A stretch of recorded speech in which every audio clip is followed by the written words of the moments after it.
Hello hi welcome back to our another session.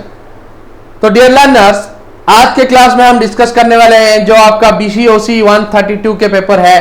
वो paper के अंदर जो आपका ब्लॉक 5 है उसके अंदर ये जो subject matter functional areas of management, इसके बारे में हम डिस्कस करने वाले हैं। ऑलरेडी मैं लास्ट वीडियो में आपको बता चुका हूं मैनेजमेंट का फंक्शंस क्या है, जो हम 8 फंक्शन पढ़े थे लास्ट वीडियो में। अगर अभी तक आप वो वीडियोस नहीं दिखे हो तो फटाफट जाके वो वीडियो को चेक करो, वो वीडियो को देखो और आपको पता चल जाएगा मैनेजमेंट का जो 8 फंक्शंस है वो फंक्शंस क्या है। तो आज के क्लास में हम डिस्कस करेंगे ये जो फंक्शनल एरियाज है मैनेजमेंट के अंदर, और उसके अंदर जितने यूनिट्स है, स्पेशली इसके अंदर आपको 3 यूनिट्स कवर होगा। क्या unit? Unit 8, unit 19, unit 18 and 19 and 20 also, right. Unit 18, 19, 20 इस ब्लॉक के अंदर मेंशन किया गया है और इस यूनिट का मतलब क्या है इस ब्लॉक के अंदर आपको इजीली पता चल जाएगा। तो चलो चलते हैं, डिस्कस करते हैं। अभी जो पहला यूनिट है यूनिट 18, यूनिट 18 में मेंशन किया गया जो टाइटल क्या है? Marketing management, right. Clear the point? Marketing management. तो हमको पता है मार्केटिंग का मतलब है क्या। वैसा हमको तो पता है मार्केटिंग का मतलब है क्या, क्योंकि ऑलरेडी मैं लास्ट क्लासेस में आपको बोल चुका हूं मार्केटिंग का मतलब है क्या। तो यहां पे मार्केट का मतलब भी है क्या मैं ऑलरेडी बता चुका हूं। तो आप लोग अगर अभी तक भी हमारा वीडियो नहीं दिखे हो तो फटाफट चेक कर लो, वो वीडियोस को देख लो, ठीक है। तो मार्केट का मतलब होता क्या है यहां पे? मार्केट इज अ प्लेस और location which is more than buyers and sellers buying and selling of goods through the financial transaction, with financial transaction हम भी बोल सकते हैं। तो यहां पे जो मार्केटिंग मैनेजमेंट है, तो मार्केटिंग मैनेजमेंट स्पेशली यहां पे मैनेजिंग करने के लिए, कैसे मार्केट को हम मैनेज करेंगे, कंट्रोल करेंगे और उसका क्या प्रोसीजर्स होगा, कैसे हम कंट्री को डेवलप कर पाएंगे और इसके थ्रू आपको क्या क्या नॉलेजेस मिलेगा जिस वजह से आप अच्छे से बिजनेस को सर्वाइव कर पाओगे, ठीक है। तो यहां पे दिखते हैं यूनिट 18 के अंदर जो मार्केटिंग मैनेजमेंट का मेन सब्जेक्ट मैटर क्या है। इसके अंदर आएगा क्या? Marketing management discusses the concept and evolution of marketing, the importance of marketing and marketing in a developing country, the marketing mix, इसको मिक्स कर लो, मिक्स लिखो, राइट। मार्केटिंग मिक्स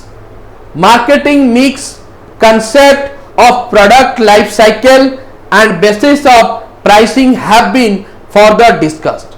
इतने सारे सब्जेक्ट मैटर हम इस यूनिट के अंदर पढ़ेंगे। तो यहां पे मैं नॉर्मली टॉपिक डिस्कशन अभी करने वाला हूं और मैं ऑलरेडी भी कर चुका हूं। मार्केटिंग मिक्स है क्या और आपका concept of product life cycle है क्या। Clear that? अभी हम डिस्कस करेंगे product life cycle and marketing mix. Already मैं मेंशन कर चुका हूं मार्केटिंग मिक्स के अंदर कितने पार्ट्स आता है आपका? 4 पार्ट्स आता है। जैसे कि लिखो जल्दी फटाफट से अगर नहीं लिखे हो। Marketing mix derive from 4 P's। एक P है product mix, another one is price mix, another one is place mix और another last one is promotion mix, right. और भी बहुत सारे मिक्स हो सकता है लेकिन ये 4 मिक्स इसके अंदर मेंशन किया गया है। तो ये जो मार्केटिंग मिक्स है ये कैसे इंपैक्ट हो रहा है मार्केट के अंदर, इसके बारे में इस चैप्टर के अंदर आपको दिखने को मिलेगा, इस यूनिट के अंदर आपको दिखने को मिलेगा।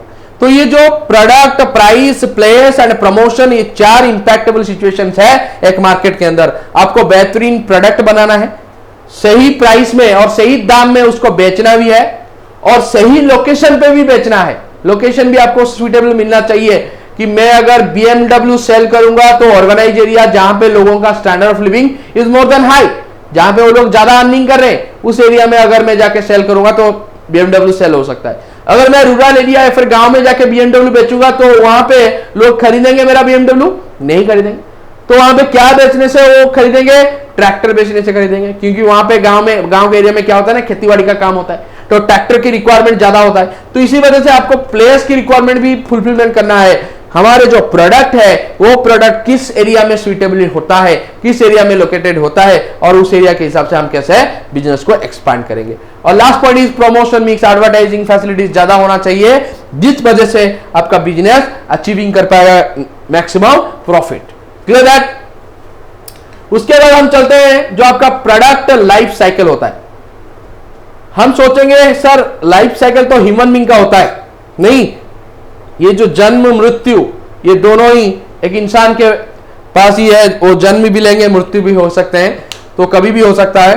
तो ये बात हम यहां पे डिस्कशन नहीं करेंगे। तो हमारा टॉपिक रिलेटेड हम डिस्कशन करेंगे प्रोडक्ट का भी एक लाइफ साइकिल है, प्रोडक्ट का भी एक एक्सपायरी डेट है, प्रोडक्ट का भी एक मैन्युफैक्चरिंग डेट है, that is called life cycle. देखो प्रोडक्ट लाइफ साइकिल यहां पे कैसे मेंशन होता है, यहां पे छोटा सा मैं डायग्राम कर रहा हूं, आप दिख सकते हो तो दिखो जल्दी फटाफट से।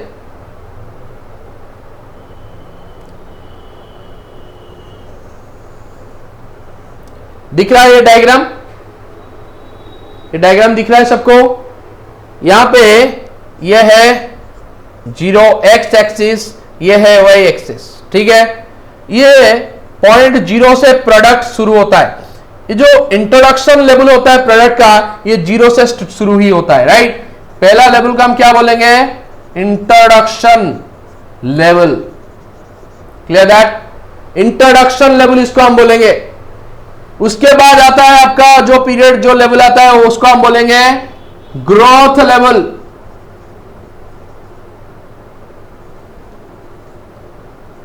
Clear that. मैं फिर से नीचे लिख लूंगा, कोई प्रॉब्लम नहीं है।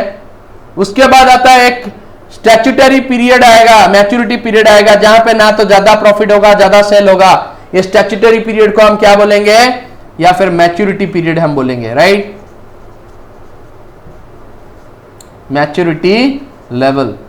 एंड ये यहां से कर्व जब डाउन होता है तो इस लेवल का हम क्या बोलेंगे, decline level, clear that, decline level. ये 4 लेवल एक प्रोडक्ट लाइफ साइकिल के अंदर है। पहले प्रोडक्ट का इंट्रोडक्शन होगा, उसके बाद प्रोडक्ट का ग्रोथ पीरियड आएगा, प्रोडक्ट का डिमांड ज्यादा बढ़ेगा। अगर आपका इंट्रोडक्शन लेवल अच्छा है तो ऑटोमेटिकली आपका ग्रोथ लेवल भी स्पीड अप होगा। उसके साथ ही साथ जब आप अच्छा सेलिंग कर लिए, अच्छा प्रॉफिट मेकिंग कर लिए, एक समय आएगा जब आपका जो लेवल है वो लेवल पैरेलल हो जाएगा। वो पैरेलल लेवल का हम बोलते हैं मैच्योरिटी लेवल, राइट। ना तो ज्यादा सेलिंग होगा, ज्यादा डिमांड होगा, ना तो ज्यादा प्रॉफिट मेकिंग होगा। इस लेवल पे हमको क्या करना है, इनोवेशंस करना है, नया इंक्रीमेंट द आइडियाज आपको करना है, जिस वजह से यहां से फिर आप ग्रोथ की ओर जा सकते हो। और इस लेवल पे आपको नया आइडियाज नहीं सूझ रहा है, नया आइडिया नहीं आ रहा है, तो आपका बिजनेस तुरंत ही डिक्लाइन हो जाएगा। डिक्लाइन का मतलब है डेंजर, मतलब यहां पे बिजनेस डाउन में हो रहा है और बिजनेस डाउन होके फटाक से वाइंड अप हो जाएगा और आपको पता भी नहीं चलेगा। जैसे कि आजकल के डेट पे आपको जितने भी पुराने कंपनी के बारे में अगर बोलूंगा, 10, 15, 20 साल से पहले जो कंपनियां थे उनका इनोवेटिव थिंकिंग ना होने की वजह से ये लोग यहाँ पे आज के डेट में वाइंड अप कर चुके हैं कंपनी, उनका कंपनी आज के डेट में एग्जिस्टिंग नहीं हो रहा है। तो अगर आपको दिख रहा है तो ठीक है, नहीं दिख रहा है तो मैं नीचे लिख लेता हूं, आपको तुरंत ही दिख जाएगा। पहले आएगा इंट्रोडक्शन, उसके बाद आएगा ग्रोथ, उसके बाद आएगा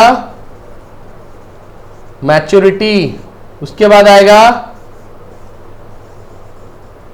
डिक्लाइन, क्लियर दैट। इतने ही लेवल्स है प्रोडक्ट लाइफ साइकिल के अंदर, सबको दिखाई दे रहा है, ओके। तो अभी चलते हैं हम अनदर यूनिट की ओर।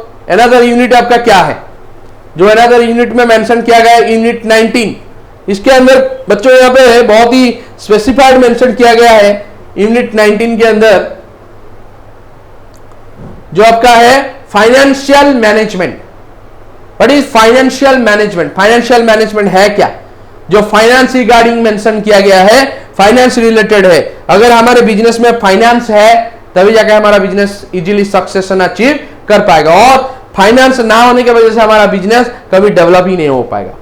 तो जो फाइनेंशियल मैनेजमेंट इस यूनिट में क्यों मेंशन किया गया है, और इस यूनिट का मेन आकांक्षा क्या है, जो फाइनेंशियल मैनेजमेंट इस यूनिट के अंदर क्लियर किया गया है।